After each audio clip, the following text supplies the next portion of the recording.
Mr. Blue, can you tell me if you think that Southern need to be recruiting those boys that entered the transfer portal out of LSU?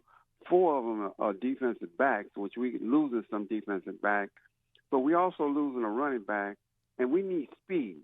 We need speed on offense. We don't have speed, and we don't have power. So I want to know from the recruit that they just got, the 6'7" kid, have you got a chance to see him, have anything on him to tell us what he's about? And what your thoughts is as to what I just said about why we're not being real active on picking up anything that's leaving LSU to come to Southern. Thank you very much. All right, thank you, CJ. Another good call. Perry, so I actually have not got to watch the film yet on the kid he's talking about, but I will watch that and I'll address it on a show later next week or something like that. But I've not got to watch the film. I don't like speaking on players, so I haven't really got to sit down and watch their tape. But the other question, Perry, about Southern recruiting LSU transfers, for me is okay. So the one thing we have to be careful about is just because those kids are playing at LSU doesn't necessarily mean they're good fits for Southern and the scheme that they're running. So I would say I'm going to assume, and I'm going to give Southern's defensive staff a little bit of grace here and say I would imagine that the staff has evaluated those guys, Perry, and I know you know the staff a little bit better than me, probably can speak to this, but I'm going to assume Southern and defensive coordinator Henry Miller are on top of recruiting the transfer portal and are looking for kids that kind of fit their culture and scheme because, Perry, to be fair with you, I don't think Southern's defense has been the problem these past few years. I think it's a lack of offensive execution. I think it's, injuries at the quarterback spot, a lack of talent sometimes at the quarterback spot, and just a lack of weapons surrounding the quarterback at times. So I do agree with him that offensively I would like to see Southern upgrade, especially at the wide receiver position. Now you need another running back, given that, you have one, you have probably one of your best running backs at the portal. And then, 2, you really need depth at the quarterback spot because, Perry, I think it was inevitable, and this is just my take on it, that Jalen Woods or T-Set, one of those 2 were going to hit the portal. And the fact that Jalen Woods kind of solidified himself as the starter when healthy, Perry, I think it was obvious that T-Set was going to go look for somewhere else to play. So I do agree with him there that there are positions offensively to be upgraded, but I would trust Miller and that defensive staff that they have evaluated those defensive backs coming out of LSU.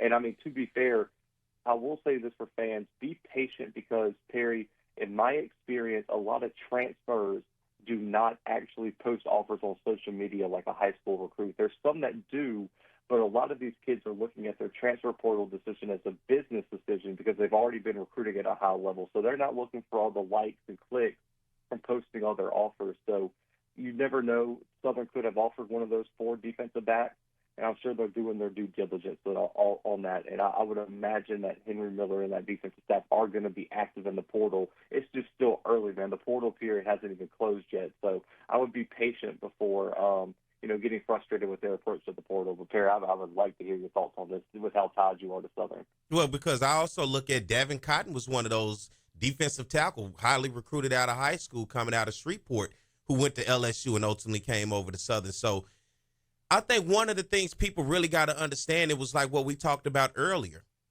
A lot of these kids are also looking for money.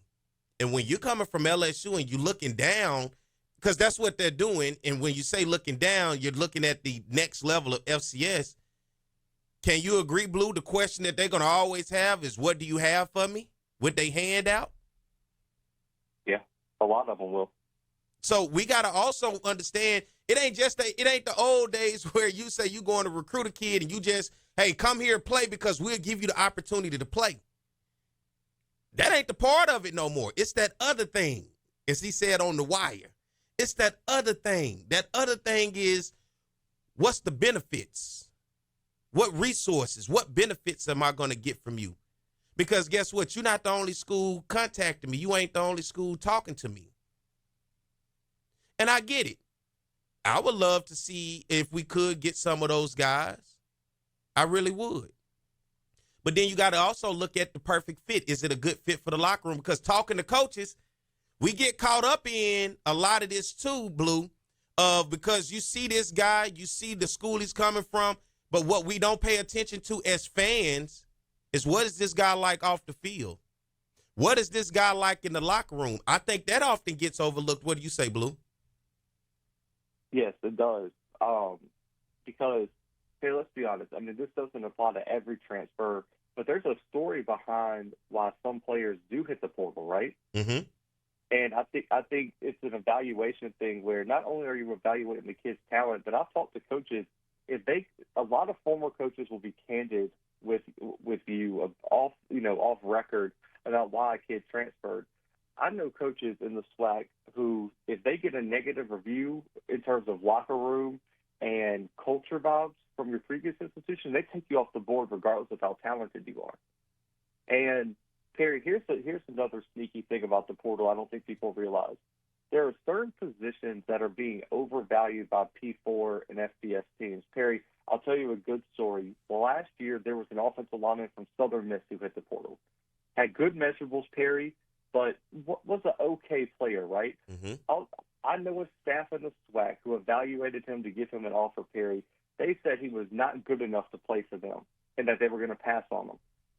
Perry, because he played offensive tackle, do you know where he played football last year? Where'd he go? To the SEC. Do you know how many snaps he played in the SEC last year, Perry? How many snaps did he play? 0. Damn. But you know what he was? You know what he was good for? I bet you he was a hell of a scout team offensive tackle. Offensive tackles, defensive tackles, corners, and quarterbacks are so overvalued, Perry, that you're going to have to pay extra for an average player just because the P4 teams want those guys for depth. Yep. Because it's so hard to get those positions. So I think you have to also look at what position are you recruiting and are you willing to, Perry, are you willing to give an NIL deal to a player that you might think is okay, but you know that if you don't offer him, he's going to go, be a depth piece somewhere. And as fans, we got to understand what that means when we start to talk about the collectives and the NILs. It ain't just a coach going to look at the transfer portal and say, oh, let's get this guy, that guy. You got to court these guys. You got to talk to them. You got to bring them in. You got to they want to feel appreciated, loved, and grease the wheel, as the old folks say, putting something in their pocket.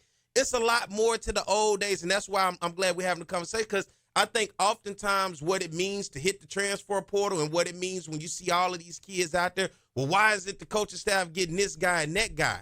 Why aren't they trying this and why aren't they trying that? It's a lot more that's beneath the surface that I believe the deeper we get with the transfer portal, the more the horror stories are going to come out. See, we're still early in this thing. There are a lot of horror stories to the transfer portal. And there's some good stories to the transfer portal. But there are a lot more horror stories, I think, than there are good, especially when you're in the process of all of these coaches contacting somebody. We even saw it with the UNLV, right? You had the quarterback who went there and said that they promised to pay him. Then he got there, and what happened, Blue? He never received anything, and what did he do? He quit on the team. Yep, and I know that kid very well. I've had him on my show. I met him in Frisco last year for the national championship because he was there to get an award. And, I mean, and to talk about his story, Perry, let's not forget Holy Cross's coach was hired to be the next head coach of James Madison. He hit the portal thinking his coach was going to bring him to James Madison with him. You know what his coach did, Perry? Recruited over his head. So now that kid was in the portal with nowhere to go because he thought he was going with his head coach from Holy Cross, and he goes and recruits a better quarterback, and now he's in the portal and got to go to UNLV.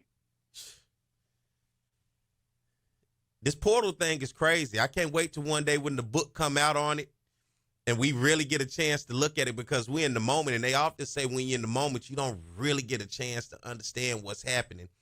But this portal is a lot deeper than what people think just because players are available.